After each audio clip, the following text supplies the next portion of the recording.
Hello students, welcome back to our YouTube channel, The Qualifiers Academy. This is Sikha Upadhyaya of your well-wishers.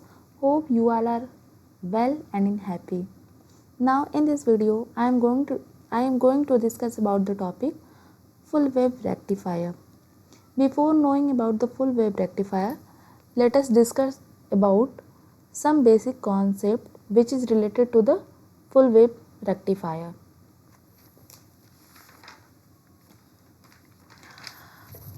First, we know about rectifier.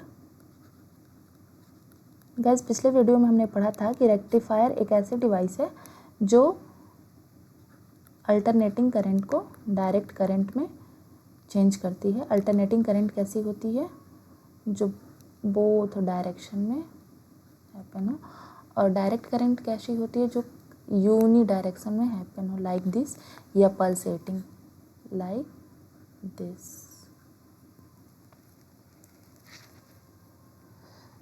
बहुत सारे electronic gadgets DC पर ही work करते हैं.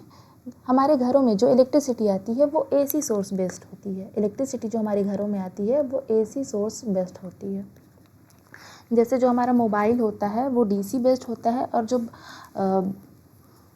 DC based होता है, और जो हमारा चार्जर होता है उसमें रेक्टिफायर यूज होता है. अब जो रेक्टिफायर होता है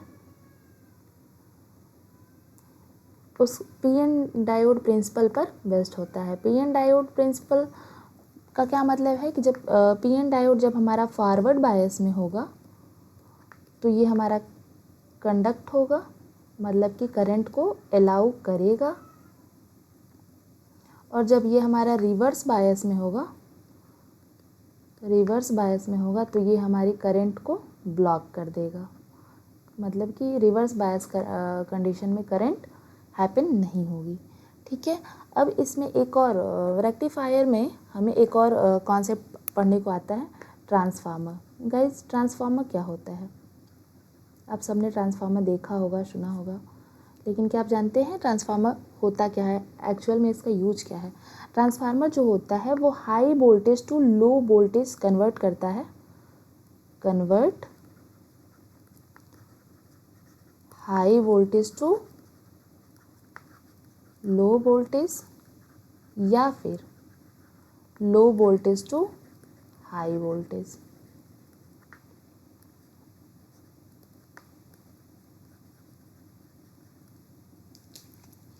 अब जो हमारा ट्रांसफार्मर होता है उसका जो बेसिक सिंबल कुछ ऐसे होता है.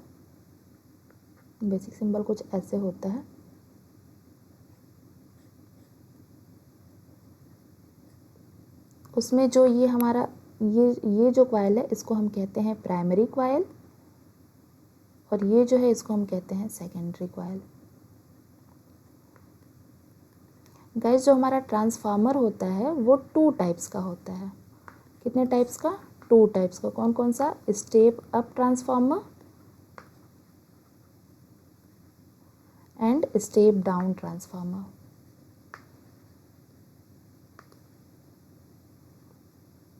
अब स्टेप अप और स्टेप डाउन ट्रांसफार्मर क्या होता है? स्टेप अप ट्रांसफार्मर ज़्यादा वोल्टेज के लिए यूज होता है. ज़्यादा वोल्टेज के लिए यूज होता है मतलब कि जो उसमें हमारी प्राइमरी कॉइल है, स्टेप अप ट्रांसफार्मर में जो हमारी प्राइमरी कॉइल है वो कम होती है, और जो हमारी सेकेंडरी कॉइल है वो ज़्यादा होती है. मतलब कुछ ऐसे.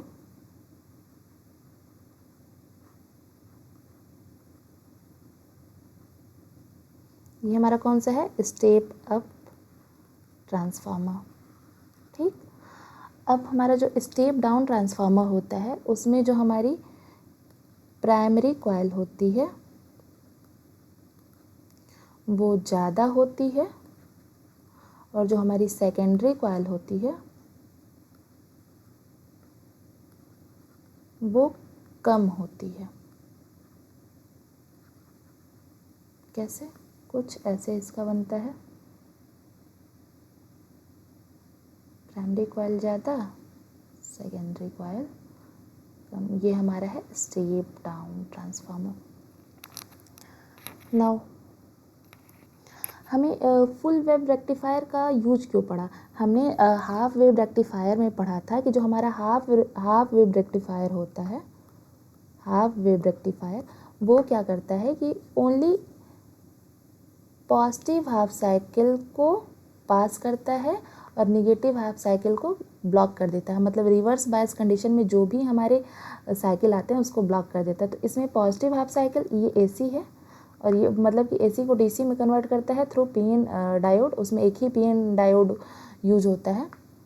तो क्या करता है कि पॉजिटिव हाफ साइकिल मतलब कि यहाँ से यहाँ तक को पास कर देता है थ्रू लोड, मतलब कि ये, और ये जो रिवर्स बायस कंडीशन में है निगेटिव हाफ साइकिल यहाँ से यहाँ तक को वो क्या करेगा, ब्लॉक कर देगा, नहीं पास करेगा। फिर जो वो दूसरा इसका पॉजिटिव हाफ साइकिल है यहाँ से यहाँ तक उसको पास करेगा ऐसे कुछ, और फिर ये जो है इसको ब्लॉक कर देगा। मतलब कि गाइज यहाँ से यहाँ तक की पूरी एक साइकिल होती है, वन साइकिल। तो ये जो है ये हमारा हाफ साइकिल है और ये हमारा हाफ साइकिल है। मतलब ये हमारा पॉजिटिव हाफ साइकिल है और ये हमारा निगेटिव हाफ साइकिल है। तो हमारा जो हाफ वेव रेक्टिफायर है वो पॉजिटिव हाफ साइकिल को क्या करता है, पास करता है और नेगेटिव हाफ साइकिल को ब्लॉक कर देता है। मतलब जो भी हमारे फॉरवर्ड बायस कंडीशन में ऑपरेट होते हैं उसको वो पास कर देता है और नेगेटिव बायस कंडीशन में करंट को ब्लॉक करता है, जिससे हमारा जो आउटपुट वेवफॉर्म होता है कुछ ऐसा बनता है। ठीक है, तो फुल वेव रेक्टिफायर की ज़रूरत क्यों पड़ी? क्योंकि इसमें ये क्या कर रहा था कि जो करंट था वो थोड़ी देर फ्लो करेगा। जैसे ये जो हमारा डीसी है इसमें करंट यहाँ पे थोड़ी देर फ्लो कर रहा है, फिर ब्लॉक कर दे रहा है, फिर फ्लो कर रहा है, फिर ब्लॉक कर रहा है, फिर फ्लो कर रहा है, फिर मतलब रोक दे रहा है। तो इसी चीज़ को इम्प्रूव करने के लिए कि करंट हमारी फ्लो हो लेकिन वो ब्लॉक नहीं करे, करंट जो है हमारी वो फ्लो हो लेकिन वो ब्लॉक नहीं करे, वो मतलब कि लगातार कंटिन्यूअस फ्लो होती रहे लाइक दिस। मतलब जो हमारा डीसी है, हमारा जो आउटपुट है कुछ ऐसे फॉर्म में मिले। ठीक है, तो हमारा जो तभी इसके लिए हमें फुल वेव रेक्टिफायर की ज़रूरत पड़ी।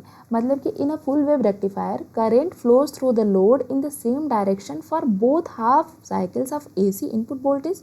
This can be achieved with the help of minimum 2 diodes. जो हमारा फुल वेव रेक्टिफायर है उसमें कम से कम 2 डायोड यूज होते हैं, 2 पीएन डायोड यूज होते हैं, कम से कम मिनिमम 2 पीएन डायोड यूज होते हैं। For positive half cycle of input voltage, one diode supplies current to the load, and for negative half cycle, the other diode supply current to the load. Therefore, a full wave rectifier produces DC current by using both half cycle of input AC voltage and the current being always in the same direction through the load. Now, there are 2 types of circuit for full wave rectification. पहली जो होती है वो हमारी होगी centre tap full wave rectifier और दूसरी जो होगी full wave bridge rectifier. Now अब हम पढ़ते हैं कि centre tap full wave rectifier क्या होता है। सेंटर टैप गाइस पहले हम ये फिगर देख लेते हैं। ये जो है हमारा वो centre tap full wave rectifier की सर्किट है पूरी यहाँ से यहाँ तक। ये हमारा इनपुट एसी है और ये हमारा आउटपुट वोल्टेज है, मतलब कि जो डीसी के फॉर्म में है। यहाँ पे क्या है, सेंटर टैप में क्या होता है, सेंटर टैप में 2 पीएन डायोड यूज होते हैं। मतलब कि हम कह सकते हैं कि the circuit arrangement of a centre tap full wave rectifier you soon in this figure. The circuit consist 2 diode D1 and D2. A center tap secondary winding is connected to the diodes center tap. This is just center tap. Centre tap मतलब कि जो हमारे transformer को बीच से divide कर देता है। A centre tap secondary winding is connected to the diode in such a way that one diode rectifies positive half cycle positive half and other diode rectifies the negative half of AC input voltage. The waveforms input and outputs are shown in this figure.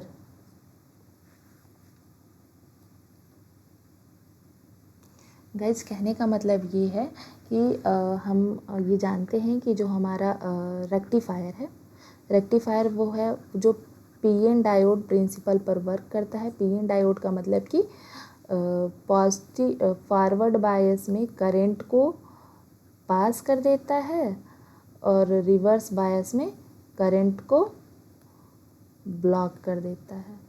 मतलब ये कि during the positive half cycle of the secondary voltage, मतलब positive half cycle यहाँ से यहाँ तक, during the positive half cycle of the secondary voltage the terminal, this is terminal A and this is terminal B. The terminal A is positive related to T. T means transformer. While B is negative related to T. This makes the diode D1 in forward bias and diode D2 in reverse bias. Therefore, diode D1 conducts and diode D2 does not. The current flows through the diode D1 and load resistor RL. This is a load resistor RL. During the negative half cycle of the secondary voltage, during the negative half cycle of the secondary voltage, the terminal A is negative related to T while B is positive related to T. Thus, diode D1 is reverse bias and D2 is forward bias. Therefore, diode D1 does not conduct while D2 conduct. Now the current flows through diode D1 and load resistor RL. It should be noted that the current in the load RL in the same direction for both half cycle of AC input voltage.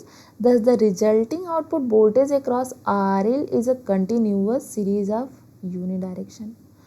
मतलब ये कि हमने यहाँ पे पढ़ा, हम जानते हैं कि जब हम फॉरवर्ड बायस में अप्लाई करते हैं तो जो हमारा करंट होता है वो पास होता है, और रिवर्स बायस में जब हम अप्लाई करते हैं तो वो करंट को ब्लॉक कर देता है। तो यहाँ पे हमारे दो डायोड यूज हुए हैं, डी, इसको हमने नाम दिया है D1 और इसको हमने नाम दिया है D2।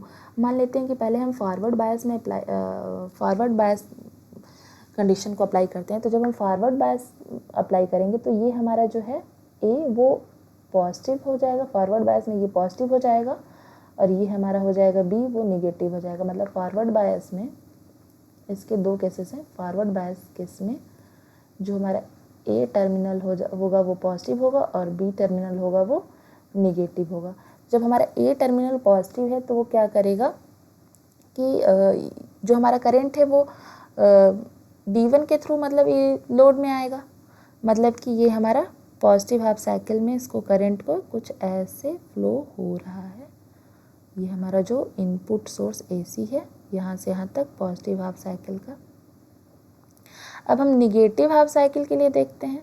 निगेटिव हाफ साइकिल मतलब कि जो हमारा दूसरा केस बन रहा है वो रिवर्स बायस कंडीशन के लिए बन रहा है। इन रिवर्स बायस कंडीशन, इन रिवर्स बायस कंडीशन में क्या हो जाएगा कि जो हमारा D1 है वो निगेटिव, जो हमारा D1 है, D1 मतलब कि जो हमारा A है वो निगेटिव हो जाएगा और जो हमारा B है वो पॉजिटिव हो जाएगा।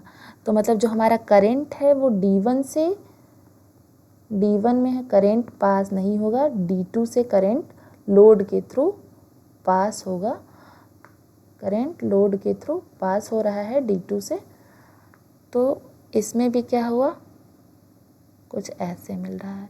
गाइस यही वाली प्रोसेस लगातार चलेगी और जो हमारा आउटपुट है D1 D2 कुछ ऐसे ऐसे मिलता जाएगा। ठीक।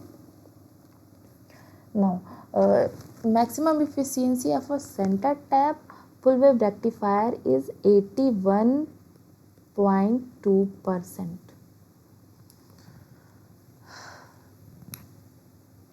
इसका डिसएडवांटेज ये है कि जो इसमें ट्रांसफार्मर होता है, सेंटर टैप ट्रांसफार्मर होता है, वो बहुत कॉस्टली होता है and it is difficult to locate the centre tap transformer on the secondary winding. Now full wave bridge rectifier, full wave bridge rectifier, full wave bridge rectifier में हमें 4 diode की ज़रूरत पड़ती है। कितनी? 4 डायोड की। इस फिगर में हम देख सकते हैं यहाँ पे ये D1 है, ये D2 है, ये D3 है और ये D4 है। ये हमारा ट्रांसफार्मर है, ये हमारा AC इनपुट सोर्स है, ये हमारा आउटपुट है गाइस, इसको हम कुछ नाम दे देते हैं, जैसे ये ABCD, ठीक।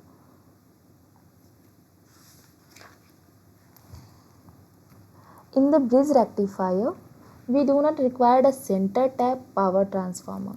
इसमें हमें सेंटर टैप पावर ट्रांसफार्मर की ज़रूरत नहीं होती। सेंटर टैप का मतलब होता है कि जो बीच से ऐसे इसको डिवाइड कर दे, बट इसमें इसकी ज़रूरत नहीं होती है,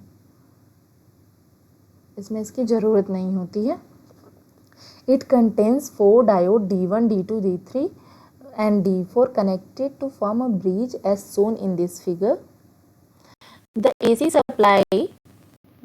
supply to be rectified is applied to the diagonally like opposite ends of the bridge through the transformer. The load resistance RL, this is a load resistance RL, is connected between the other two ends of the bridge. The input and output waveforms are shown in this figure. Now इसके working पढ़ लेते हैं कि rectifier जो है वो कैसे work करता है। इसमें क्या है कि ये हमारा जो है वो ब्रिज रेक्टिफायर का फिगर है। मान लीजिए इसको हम कुछ नाम दे देते हैं A, B, पीछे वाले फिगर से देख के दे देते हैं ABCD, ओके। ABCD, ये हमारा जो है ट्रांसफार्मर है T, और ये जो हमारा लोड रेजिस्टेंस है वो RL, कुछ भी बोल सकते हैं। तो इसमें हमारी 2 केसेस है। पहली केस ये हमने नोट कर दिया है, लेकिन आपको समझाने के लिए बताते हैं। पहली केस अगर हम लेके चलते हैं, जैसे हमारा जो AC है, AC वेव हमारे कैसे कुछ ऐसे चलेगी, ठीक है। तो पहली केस क्या है कि पॉजिटिव हाफ साइकिल, यहाँ से यहाँ तक के लिए positive half cycle, for positive half cycle case first लेके चलते हैं। Case first, for positive half cycle D1 and D3 are in forward bias condition, क्योंकि ये डायगोनली वर्क करता है D1 एंड D3। और फॉरवर्ड बायस कंडीशन मतलब कि ये पॉजिटिव होगा और बाकी D4 एंड D2 क्या हो जाएगा, निगेटिव हो जाएगा। मतलब कि रिवर्स बायस कंडीशन में मतलब कि करंट को ब्लॉक करेगा, मतलब करंट डज नॉट पास, और D1 एंड D3 में करंट क्या होगा, पास होगा थ्रू लोड रेजिस्टेंस RL। तो इसमें करंट की डायरेक्शन क्या होगी, जब हम पॉजिटिव हाफ साइकिल यहाँ से यहाँ तक के लिए लेके चले हैं, तो इसमें हमारी करंट की डायरेक्शन हो जाएगी, वो कुछ होगी D1 से RL से होते हुए D3 और D3 से ऐसे होते हुए ये ट्रांसफार्मर की तरफ रिटर्न हो जाएगी। तो ऐसे हमारी ये डायरेक्शन ऑफ करंट है, ठीक है। अब अगर हम जब निगेटिव हाफ साइकिल के लिए लेके चलते हैं, ये हमारा क्या है, negative half cycle. Negative half मतलब कि जो हमारा केस सेकंड है, for negative half cycle,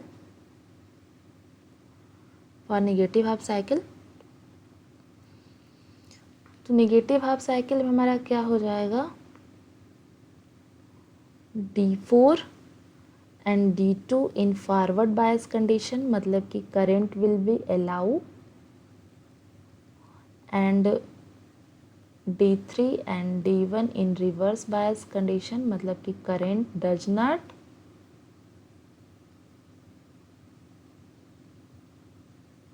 current will be block, does not pass. मतलब कि इसमें क्या है, D4 and D2 in forward bias condition, मतलब ये प्लस और ये प्लस है, और बाकी ये दोनों रिवर्स बायस कंडीशन में है। तो गाइज इसमें जो हमारा करंट पाथ होगा, करंट पाथ इसके लिए कैसा होगा, आइए देखते हैं। करंट पाथ जो होगा वो कहाँ से कहाँ जाएगा, D2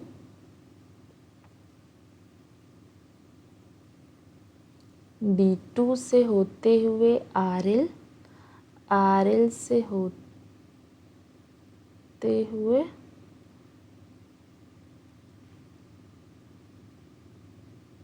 ऐसे ऐसे ऐसे ऐसे D4, और D4 से ऐसे होते हुए यहाँ ट्रांसफार्मर पे रिटर्न हो जाएगा।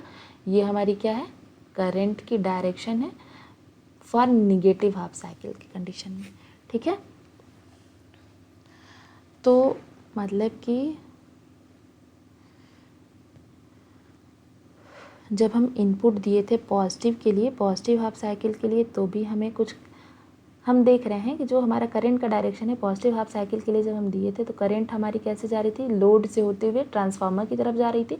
और जब हम नेगेटिव हाफ साइकिल दे रहे हैं तो भी वो D2 ऐसे लोड से होते हुए ट्रांसफार्मर की तरफ ही जा रही है, मतलब जो हमारा डायरेक्शन है वो सेम है। तो आउटपुट जो होगा पॉजिटिव के लिए भी ऐसे ही होगा और नेगेटिव के लिए भी ऐसे होगा, मतलब सेम डायरेक्शन में पल्सेटिंग आउटपुट मिलेगा, लाइक दिस। ये हमारा वेव फॉर्म है, ये हमारा इनपुट AC सोर्स है, ये हमारा आउटपुट DC सोर्स है।